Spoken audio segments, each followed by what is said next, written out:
Hello, my fellow literary luminaries. Welcome back, I guess. Sorry, I have not been doing my normal videos. With any luck at all, I'll have a Top 5 Wednesday up tomorrow. I don't know. My brain's a little frazzled at the moment. I don't even know what the... I should look what the Tuesday talks is. Long story short, I want this to be my wrap-up for the BookTubeAthon. I did not actually do as well as I wanted to, and I will explain why when I go through the books. But I did fairly decently, and I'm really happy about that. And I'm going to check this really quickly. So this will be my wrap-up for the BookTubeAthon, and a really quick version of my Tuesday talks, because I just checked the Goodreads to see what the thing is. And it is actually something that I can address relatively quickly and continue on. If you notice, I'm a little fancier than standard. It's why this video is going up so late. I had 2 job interviews today. Very busy. I've been gone all weekend. You all know that. Let's talk about the BookTubeAthon. I had so much fun, even though I didn't finish all my books. But I had a blast, and it was so much fun. And I'm really looking forward to be able to... I'm having a lot of fun with it. I'm looking forward to the next one. I'm going to go over the books that I read and the books that I didn't read, and we'll talk about how we did that. First, I read Small Apartments by Chris Millis. This is fantastic. This is so much fun. It's really bizarre, but I knew that going in. Franklin, who is this dude on the cover here, lives a very strange little life, and he kills his landlord. And he has to deal with that. And that is the book. It's him dealing with the fact that he killed his landlord. I saw the end of the book coming. That's fine. It ended the way I wanted it to, so I was perfectly happy with that. Would definitely recommend this. Chris Millis is awesome. Also, if you happen to be from the Buffalo, New York area, this is a lot of fun to read because everything takes place in and around Buffalo. Like, I think he lives in Tonawanda. They talk about Cheektowaga. They talk about like Amherst, Hamburg. Like, it's fantastic. Like, if you know anywhere around the suburbs of Buffalo, you'll recognize pretty much all the place names in this book. So that was really cool, given that I used to go to college up around there.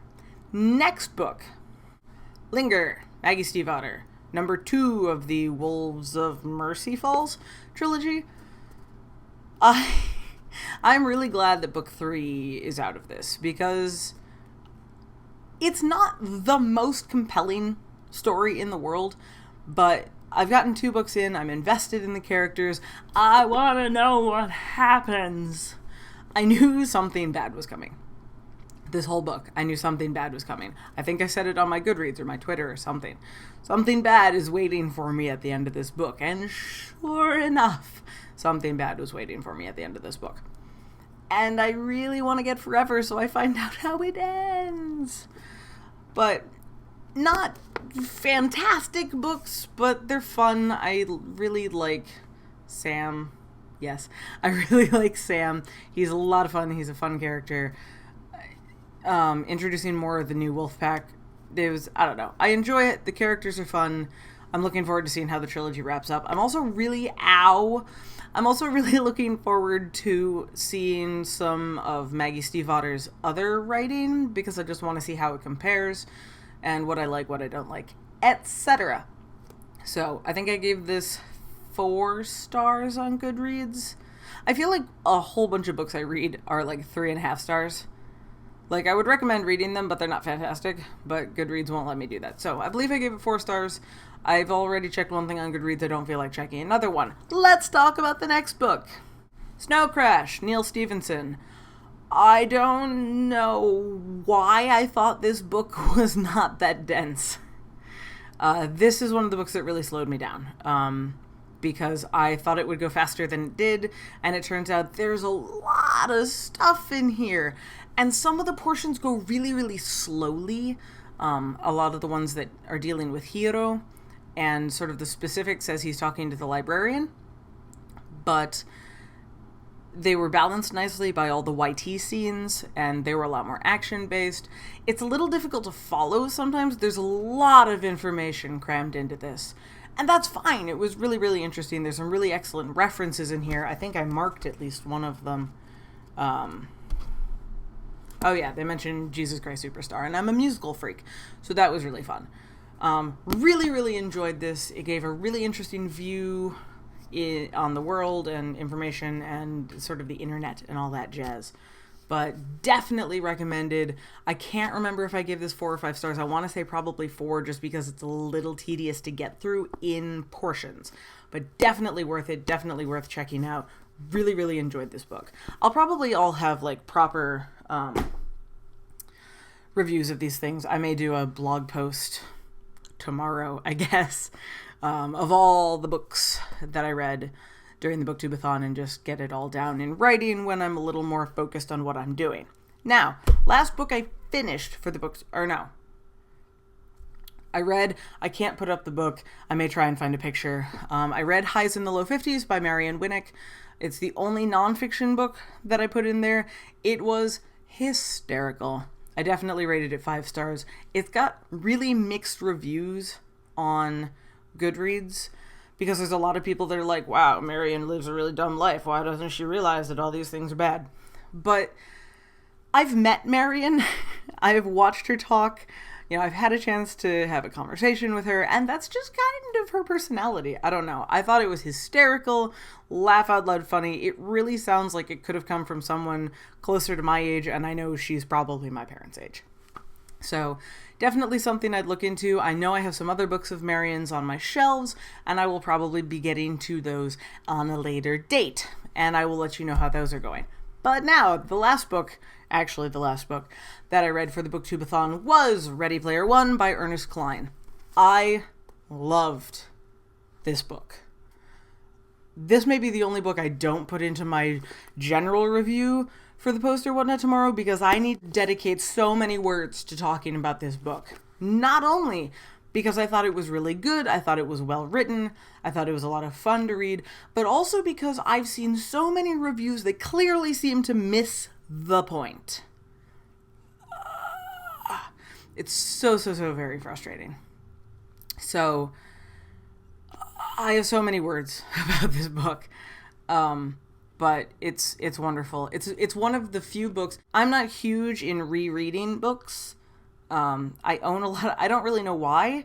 I guess because I have so many new books, I feel bad if I go back and reread books, but this is definitely a book that I want to go back and reread, because I'm positive I missed things.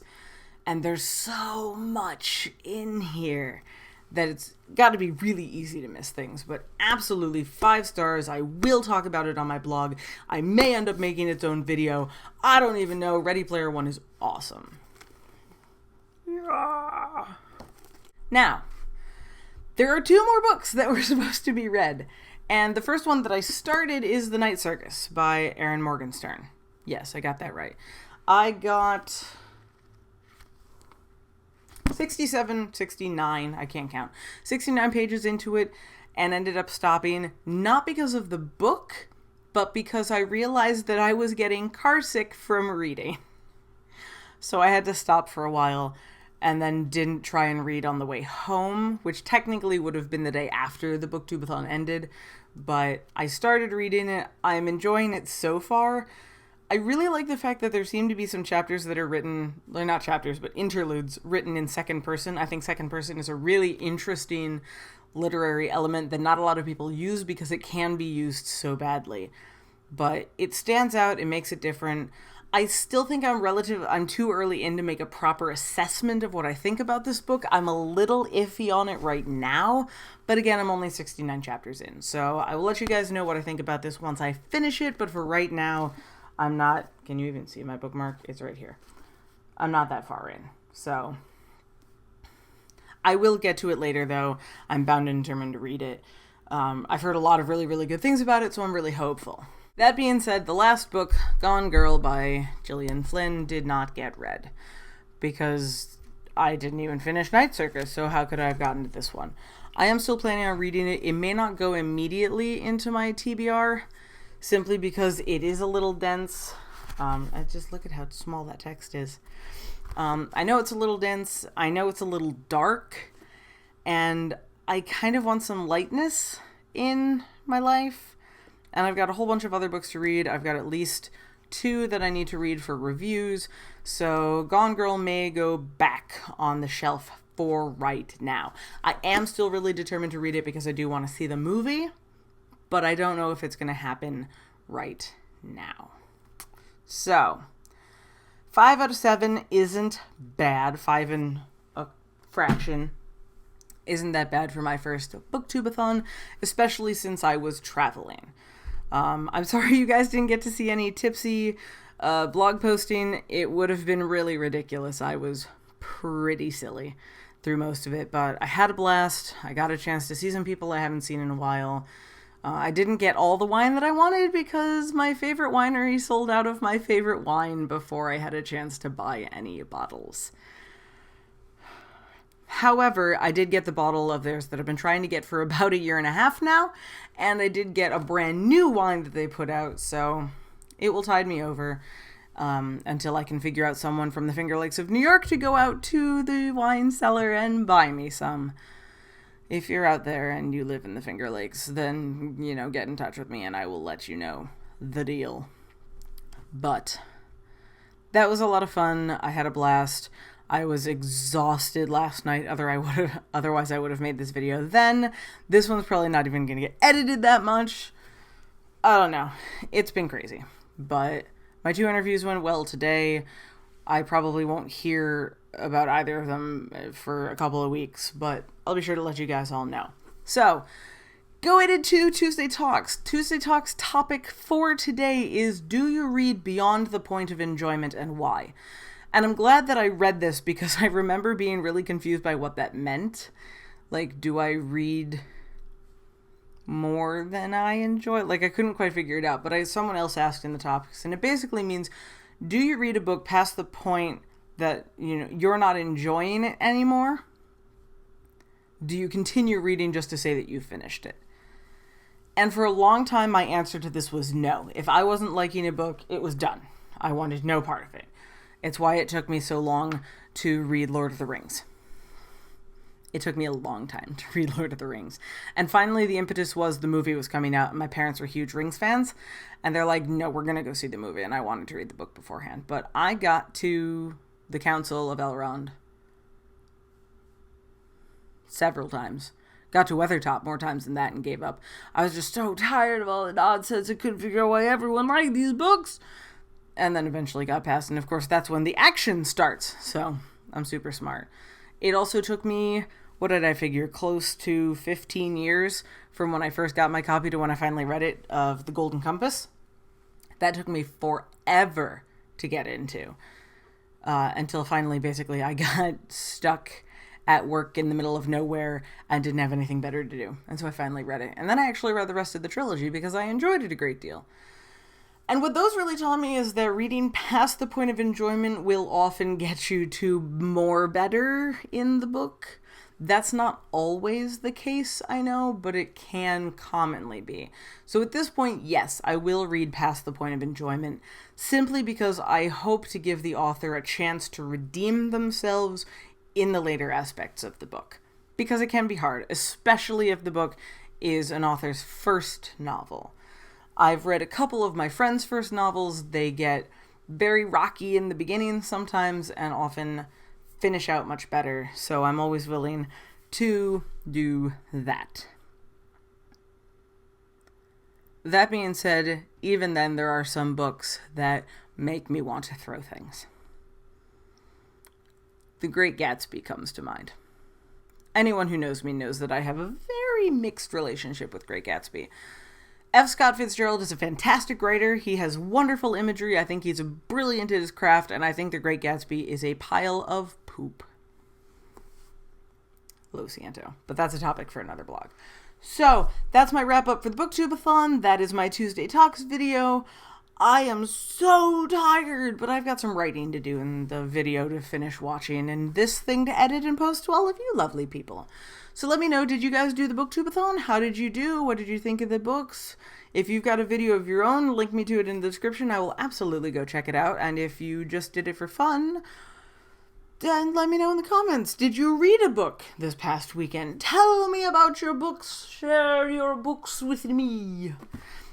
But honestly, I want to hear everything. If you like this, feel free, please, to give it a thumbs up. subscribe, all that good jazz. It makes my heart happy to get comments in my email box. Because much like snail mail, I get a lot of spam.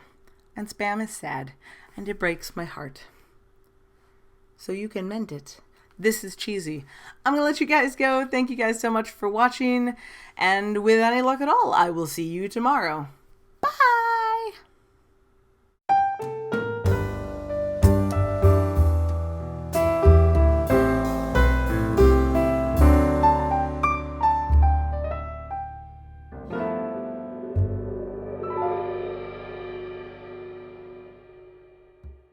Hello, my fellow It's one of the few books Fuck you, motorcycle. I'm all dressed up, nowhere to go.